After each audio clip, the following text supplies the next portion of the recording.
Sa mga taong katulad natin ang mga simple lamang na walang inisip kundi ang mamuhay ng masagana, sino ba sa atin ang nakakilala sa taong ito na karaniwan nating nakikita sa lugar na kadalasan nating pinupuntahan? Tulad ng lugar na ito, ikaw, nakikilala mo ba siya? Dapat lang, dahil siya ang taong tumutulong sa paglilinis ng ating kapaligiran. Ano pong pangalan ninyo? Daisy Unifi, Ilan taon na po kayo? 13. May mga asawa at anak na po ba kayo? Dalawang anak sa lalaki at babae. Magkano po yung sweldo ninyo? 380 minimum.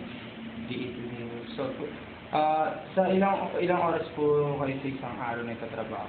8 hours, 8 to 5. Hindi ba natin naisip na ang ilan sa kanila ay nagtapos ng kolehiyo pero kailangang pasukin ang ganitong trabaho dahil sa kahirapan na hinaharap natin ngayon? Ito ay ilan lamang sa mga bagay na ginagawa nila na lubhang napakalaga upang ating kapaligiran ay maging maayos. Kaso naman po ba yung sweldo ninyo po? Kulang.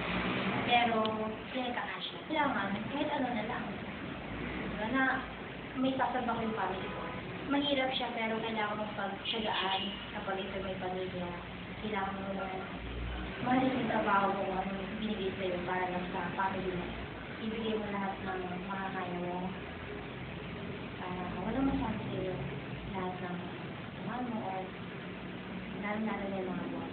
Okay po. Okay naman sila. Happy naman po ba kayo? Oo naman, happy naman talaga. Para sa kanya, nagtapos na naman ang isang araw ng pagkikipagsapalaran at pagkikipaglaban upang ipagpatuloy ang buhay. Isang panibagong bukas na naman ang naghihintay na paghihirap, pagtitiwala, at pag-asang harapin ang panibagong bukas upang matugunan at matagumpayan ang hamon ng buhay.